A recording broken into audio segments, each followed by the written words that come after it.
So I got a question for you about contracts. Since we're talking about contracts, if you are Cade Cunningham and the Detroit Pistons come up to you with a contract extension, do you take a contract extension with the Detroit Pistons?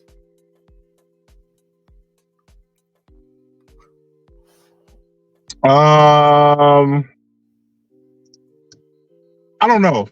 If I'm Kay Cunningham, I think uh me in the front office, all the people in the front office will have to sit down and talk to me about the direction of this team. Like, what are the plans for the next couple of years? Let me know that, and when they tell me what the plan is, I would have to make my decision based off that. I think that me personally, I like the players that they've acquired around them, but it doesn't seem to be working out. I don't know if that's a coaching issue or the players just not they're bringing in are just not the right fit for this team.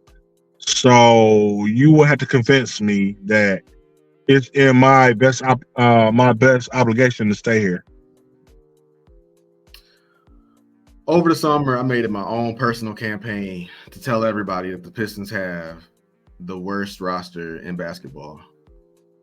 And other than the Charlotte Hornets, I think the Charlotte Hornets was the only team that somebody actually came back, and I struggled with proving my case for them. So I was like, all right, fair enough. We are worst or second worst team in the league, no problem.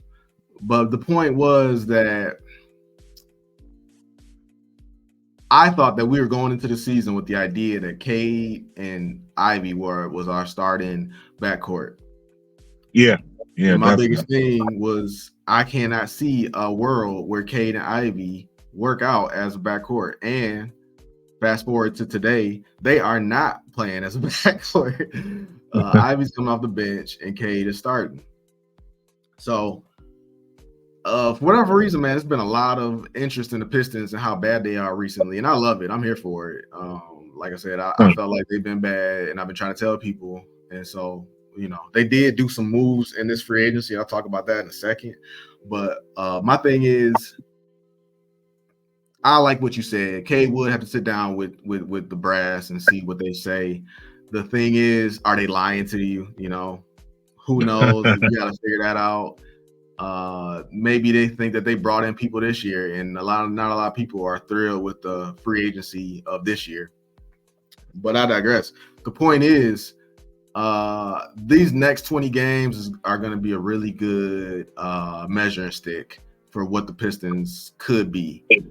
I still think they're going to have a losing record, but I think you're going to see about, I'd say at least 6-7 more wins in the next 20 games, which isn't anything special at all. It's still bad, but I think what would help this team the most, like if I was the coach of this team, I would have to sit down with Cade and be like, look, man, do you want to be the point guard or do you want to win? And if he says he wants to win, I think you move Cade to the shooting guard position, put him at the 2, and you make Ivy the 1 and let Ivy bring up the ball. Cade is a better shooter than Ivy, so if Cade can find himself open on the wing, he can knock down that 3-point shot. A lot of people are saying that he takes too many contested mid-range shots. So take the pressure off of him, because that's what Cade really needs, is somebody to help take the pressure off of him so he can get a good look. Duh. I promise you, I think I said that like a year and a half ago. I promise you, I think I said that. You did say it. You said, well, I remember being outside and he was like, well, what if, because I kept telling you that Ivy is not a shooter. And he was like, well, what about Cade? And the same thing I said then is the same thing I said now. It's like, there's no basketball reason why you shouldn't make that move. It's just about ego. So, you are the point guard. Like, this is my team. I'm the point guard. So you got to relinquish that title to Ivy. On top of that, Monty Williams has to, co-sign on this, because there's a room, it's not a secret, but people are like, Ivy and Monty Williams are not getting along. So, Ivy's gotten more playtime since he's came back from his illness, but it's just a lot. Like that's a big move, man. That's like benching your starting quarterback. So look, you asked me a question. I want to take that question and expand on it. So if you're Cade and it's time for you to resign this contract, do you go in with the mindset of, I mean, I know you just got a new coach, but so far, I mean, all this miracle talk that they said is not working out. Do you want them to fire Monty and Troy Weaver? If you got to go in there and do all of that, then don't sign that contract. Because you know you just got your franchise to waste 10, what is it? I don't know what's this a contract for? 100 million. 100 million. You just got your franchise to waste $100 million. There's no coming back from that. I mean, but the owner paid that. I mean, so the owner's probably not gonna fire the coach. But what about just Troy Weaver? Troy Weaver, people are talking about should they try to fire Troy Weaver, and I don't think they should fire Troy Weaver. I think they should give Troy Weaver the rest of the year at the very least.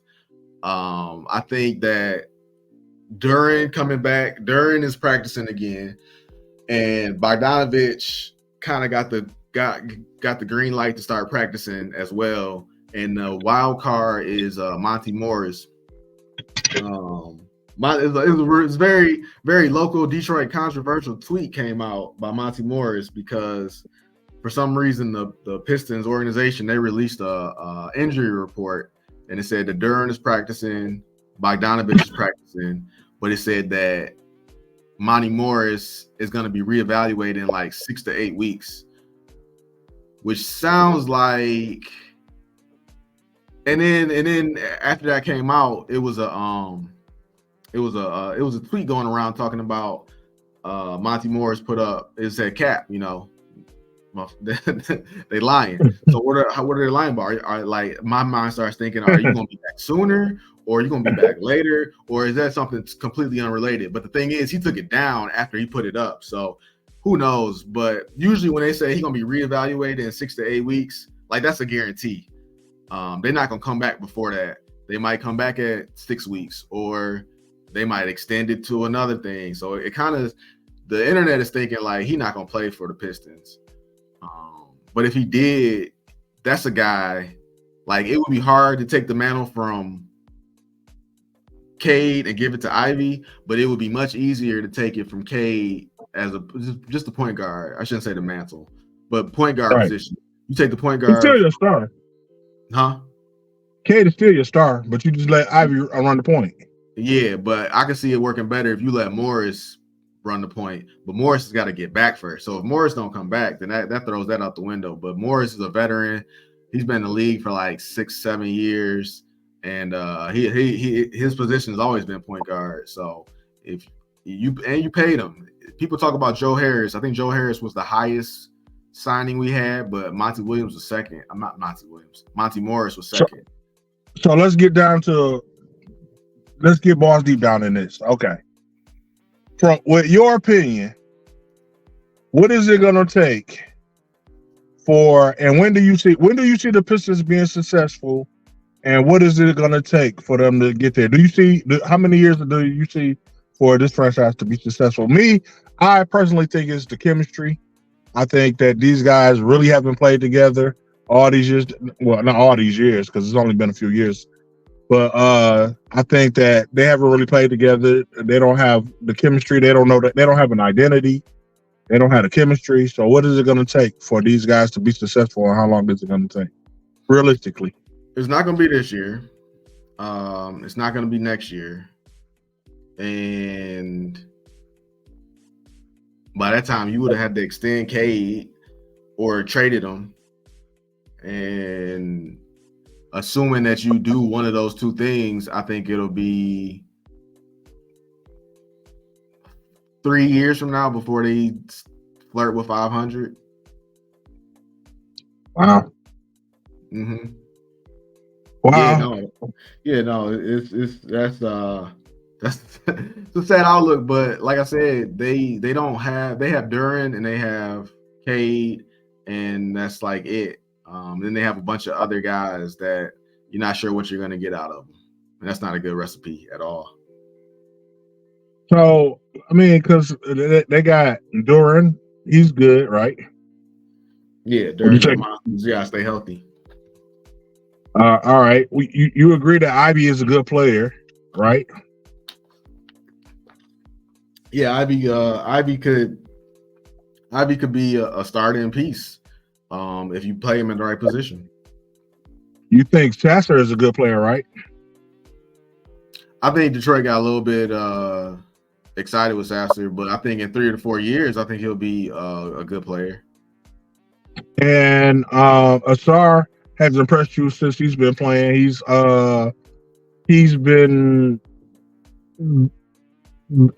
exceeded your expectations, right? Yes. So that's about 5 players that you agree are good. So why is it that they are the worst team, the worst roster in basketball? Because if you did the same thing with any other starting rotation in the league, I would say that those players are good too, and probably would be a little bit better. Most of them are gonna be like, even if like Tyrese Halliburton, right? That's the hot name right now. Tyrese Halliburton. Uh, the other day, the Hawks and the Pacers played, and Halliburton had 37 somewhere in the third quarter. I don't know what he finished with, but Halliburton is controversial in Detroit because the Pistons could have took Halliburton. They was right there on the clock. A lot of people had them taking Halliburton. Troy Weaver, I don't know, he went left and he grabbed Killian Hayes. So, right now, Paul Pierce and Kevin Garnett, they talking about Tyrese Halliburton is playing like the best point guard in the basketball right now. And he could have been a Piston. He was right there, but we passed on him. And now we just looking at Killian Hayes, and I think Troy Weaver is like stubborn. They talked about Brad Holmes. Every player that Brad Holmes is drafted still on the roster. So whether you good or you bad, and most of them aren't bad, but some of them like Levi Onwuzurike, I think you could let him go. I really do. Hey, I we won't be wish you the mad at that. best. We wish you the best, but we ain't seen you, man. Like, you been here what, 3 years? Yeah, and if he doesn't step up in the last half of this season, I think that will part ways with Levi. That's cool. That would Um, be a good thing to see. But my point is that you see that Brad Holmes don't let his guys go, and Troy Rivers not letting his guys go, which is that's a dangerous way to live as a GM. Because you might hit your cart to the wrong wagon, and you just going down with the ship basically. So Tyrese Halliburton dropped 37 by the third quarter. Killian Hayes hasn't even seen 37 like in his whole career. And Halliburton averages, I mean, I'm joking, but for real, he damn near averages 30 points, 15 assists on a given, once a week he'll get that for you. So my, so my my last thing, thing. huh? Go ahead. No, I was just Go ahead. saying my thing is like, yeah, I see potential in Asar, and I see potential in Sasser, and I see potential in all these guys, but I see game in like the guys that they didn't take. Like, I don't need to see potential. Like, it's there. Like, I don't need to look and peek around the bushes. Like, it's there. Like, it's no question. And I feel like the Pistons haven't hit on many guys like that. So my last question would be: do you think the Pistons get rid of Killian?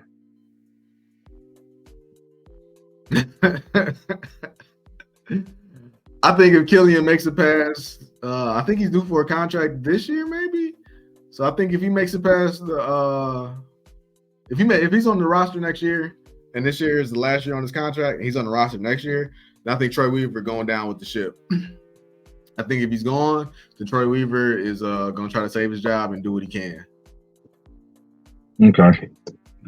Well, Okay, I guess we'll see y'all in 3 years, Pistons fans. Yeah, the best I could give you, man, is move K to the 2 and have somebody else run point. That's the best I could give you, and you'll Man, I succeed. swear, I really like to see Jaden run point, man. I would really like to see what that team looks like. But moving on, man. We got Green Bay coming into